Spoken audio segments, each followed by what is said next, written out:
नमस्कार दोस्तों, अभिवादन स्वीकार करिए अपने बेटे छोटे भाई शुभचिंतक का।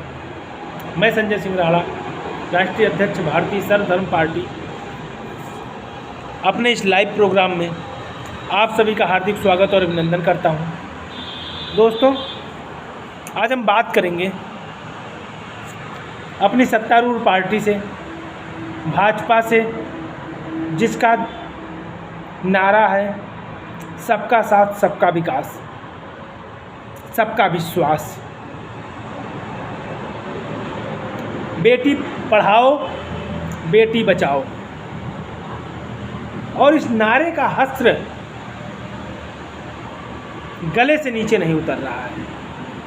अगर हमारी सत्तारूढ़ पार्टी केंद्र में और प्रदेश में भाजपा की वाकई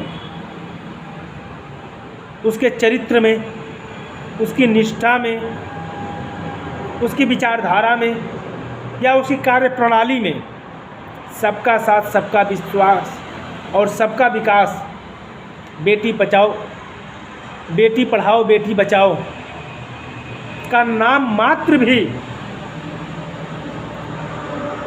निष्ठा नामक शब्द होता, हम और आप विश्वास करके भाजपा को शीर्ष पर पहुंचाए, दूसरा कार्यकाल दिया और हमारी यह सत्तारूढ़ पार्टी कैसे कैसे नित्य कारनामे अंजाम दे रही है। भ्रष्टाचार चरम पर है, महंगाई चरम पर है,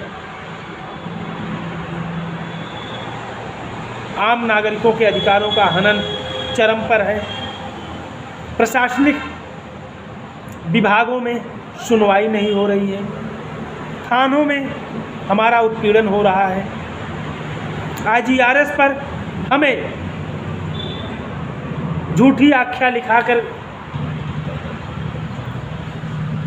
हमारे शिकायतों का समाधान किया जा रहा है। इन सब के बावजूद आखिर हमारी सत्तारूढ़ पार्टी भाजपा करना क्या चाहती है? मैं संजय सिंह राणा भारतीय सर्वधर्म पार्टी के बैनर तले भाजपा से सवाल करता हूं, अगर भाजपा की नीयत में है बेटी पढ़ाओ, बेटी बचाओ, तो फिर भाजपा का बलात्कारियों को सपोर्ट क्यों? कैसे 2014 में रामदुलार गौड़ पर पास्को एक्ट के तहत मुकदमा पंजीकृत होने के बाद भी 2022 में रामदुलार गौड़ को भाजपा ने दुद्धि से विधायकी का टिकट दिया, अपना कैंडिडेट बनाया और उसे बाकायदा विधानसभा पहुंचाया। मैं सवाल पूछता हूं भाजपा से, स्पष्टीकरण दे भाजपा। यह माननीय नरेंद्र मोदी जी के निष्ठा पर प्रश्न चिन्ह है, माननीय योगी आदित्यनाथ जी महाराज के निष्ठा पर यह प्रश्न है। आखिर एक बलात्कारी को टिकट क्यों पूछता है हमारा हिंदुस्तान, भारत? और तो और जब 15 दिसंबर 2023 को कोर्ट ने उन्हें सजा सुनाया, इतना सब कुछ होने के बावजूद भी जब कोर्ट उन्हें सजा सुना रही है, तब भी हमारी भाजपा का सपोर्ट उनको रामदुलार गौड़ जी को था, रामदुलार गौड़ को था। जी कहने का तो सम्मान छोड़ चुके हैं, उस लायक है ही नहीं कि हम उन्हें जी कहकर सम्मानित करें। ऐसे बलात्कारियों पर अगर हमारी सरकार यूं निष्ठावान रही तो हमारे देश का क्या होगा? हमारे देश की भोली भाली जनता का क्या होगा जो उन पर आंख मूंद करके विश्वास कर रही है? आखिर उनके जिलाध्यक्ष इस सजा के दौरान भी कोर्ट परिसर में रामदुलार गौड़ के साथ क्यों थे? मैं जानना चाहता हूं भाजपा से, भाजपा प्रदेश अध्यक्ष से, भाजपा के राष्ट्रीय अध्यक्ष से,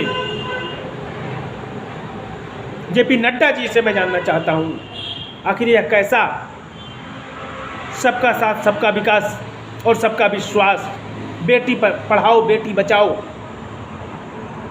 क्या यही है कि आप एक पास्को एक्ट के अपराधी को बचाने की, उसे टिकट तो दे ही रहे हैं और उसके साथ उसे कंधे से कंधा मिला करके उसका बचाव भी कर रहे हैं। यह कहाँ तक सही है? क्या यही लोकतंत्र है? यही आपका राजकाज है? यही आपकी विचारधारा है? यानी आप जो भी सबका साथ, सबका विकास और सबका विश्वास की बात करते हैं, बेटी पढ़ाओ बेटी बचाओ की बात करते हैं, वह सिर्फ और सिर्फ दिखावा है, नाम मात्र का ढोंग है, इससे अधिक कुछ नहीं। इससे तो यही रिजल्ट निकल के सामने आ रहा है कि हमारी देश की जनता आप पे विश्वास कर अपने आने वाले बच्चों के भविष्य को दांव पर लगा रही है। आप हमारे बच्चों को शिक्षा, चिकित्सा, न्याय से तो दूर कर ही रहे हैं, अब सुरक्षित रहने से भी हमें बेदखल कर रहे हैं कि हम समाज में सुरक्षित भी न रह सकें, अपराधियों के डर के साए में जिए। मेरे साथियों, संभल जाइए। भारतीय सर्वधर्म पार्टी परिवार सिर्फ और सिर्फ आपके अधिकारों की बात करती है, आपके जनहित के मुद्दों की बात करती है, आपको ससम्मान जीवन यापन करने के लिए वह सभी संसाधन मुहैया कराने की बात करती है जिसकी एक मनुष्य को दरकार होती है। शिक्षा, चिकित्सा, न्याय, रोजगार, यह मूलभूत सुविधा है जिनके अभाव में हम पशु समान बन के रह जा रहे हैं। अपना अच्छा बुरा नहीं सोच सकते, तो जागरूक बने, राजनीतिक पार्टियों के बहकावे में ना आए, शिक्षा चिकित्सा की बात करें, शिक्षा चिकित्सा न्याय व रोजगार के नाम पर अपना वोट बैंक निश्चित करें, अपने वोट के महत्व को समझें, अपने लोकतंत्र के अधिकार को समझें और ऐसे